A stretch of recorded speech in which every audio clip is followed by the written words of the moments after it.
Tonight we begin with a line that stops you mid-scroll. Ukraine has hacked Russia's nuclear systems.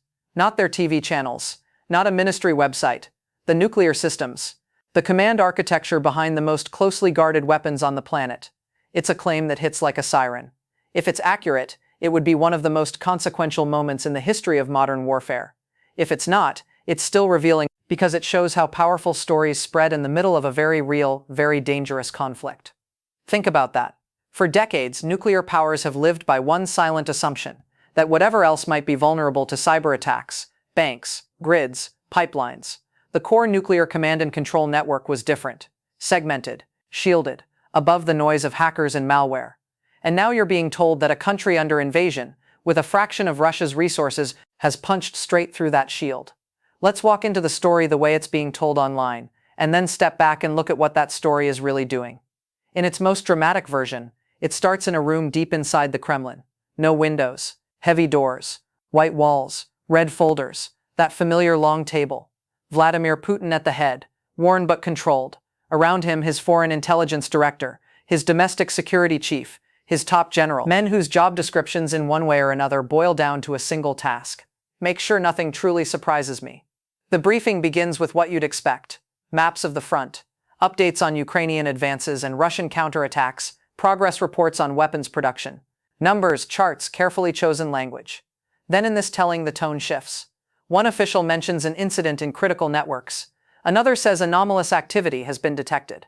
Euphemisms. Soft approaches to hard news. Finally, someone says the word no one at that table wants to say penetration. And then the fuller sentence. There are indications that Ukrainian operators have accessed segments of our strategic communications network, including channels associated with nuclear command. The narrative zooms in on Putin's face. Eyes, jaw, hands. It tells you that for a fraction of a second, the man whose job is to embody composure falters. His eyes widen. His hand grips the edge of the table. The mask slips. According to the story, Western intelligence services are watching this live through some secret vantage point, running instant psychological analysis on his micro-expressions, concluding that what they see there is not annoyance, not anger, but something rarer, fear. That is the emotional core of the claim. It's not just a network was hacked. It's the one person whose image depends on invulnerability just realized he's not invulnerable. From there, the story fills in the technical outline. It says Ukrainian cyber units, working with foreign partners and possibly inside sources, conducted a long, patient campaign, first mapping peripheral systems that touch the Russian military ecosystem, then identifying the narrow bridges, contractor laptops, maintenance terminals, misconfigured routers, where supposedly isolated networks come close to the wider world. Then using advanced exploits to slip through those cracks, move laterally, and climb rung by rung up the ladder of sensitivity. In this account, they didn't take control of launch keys or open silos. They did something more subtle and in some ways more terrifying for Moscow. They demonstrated that they can see inside networks that Russia has told itself and the world are invisible. The story continues. Ukrainian intelligence allegedly hints at this access in careful public statements, speaking of significant reach into strategic systems. Russian officials deny it instantly, call it impossible. In response, Ukrainian sources release just enough technical evidence to suggest they aren't bluffing. Details about network structures and configurations that shouldn't be knowable from the outside. Then it jumps to NATO. We're told Atlantic Alliance cyber specialists confirm irregular behavior in Russian systems compatible with a breach. Classified briefs, we're told, land on desks in Washington, in Brussels, in key European capitals within hours. One unnamed Pentagon official is quoted calling it the most profound cyber compromise of a nuclear power seen to date. In other words, the narrative paints this as a Stuxnet-level event, but aimed not at enrichment facilities, at the nervous system of a nuclear arsenal. From there, the camera in your mind is yanked back to Moscow. We are walked through supposed emergency measures. Strategic communications channels briefly taken offline for maintenance and security review. Key security staff summoned back from distant installations. A flurry of audits ordered at every level of nuclear command. State media instructed to ignore all discussion of cyber incidents touching strategic forces. The implication is clear. Russia's own response, frenzied and opaque, is itself the confirmation that something very serious has happened. Then comes the big conclusion. Russia's ultimate deterrent, the thing that was supposed to be beyond reach, isn't beyond reach. Ukraine, the country Russia invaded on the assumption of its weakness, has shown that even the highest walls can be climbed. That's the story as it's being told in some corners of the internet. It's gripping. It draws on real history. It hits every emotional note. Underdog ingenuity. Arrogant power humbled. The mighty caught off guard by those they tried to crush.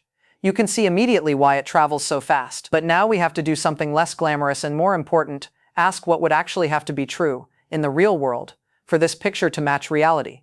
Because nuclear command and control systems are not like public websites. They're not like power grid management consoles. They are built, above all, to be hard to break and hard to corrupt. That doesn't mean they're invulnerable. It does mean that extraordinary claims about them demand extraordinary evidence.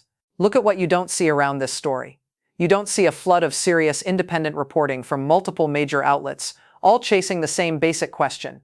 Has there been a compromise at the heart of Russia's nuclear command systems?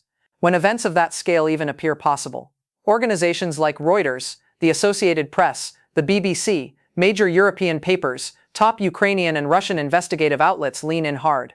You see cautious, heavily caveated articles, maybe conflicting assessments, but you see them. Here you don't. You don't see any government, anywhere, going on the record to say, we are urgently reviewing potential access to Russia's nuclear command networks. You don't see public references to a nuclear C2 cyber incident from NATO briefings, from White House press conferences, from major foreign ministries.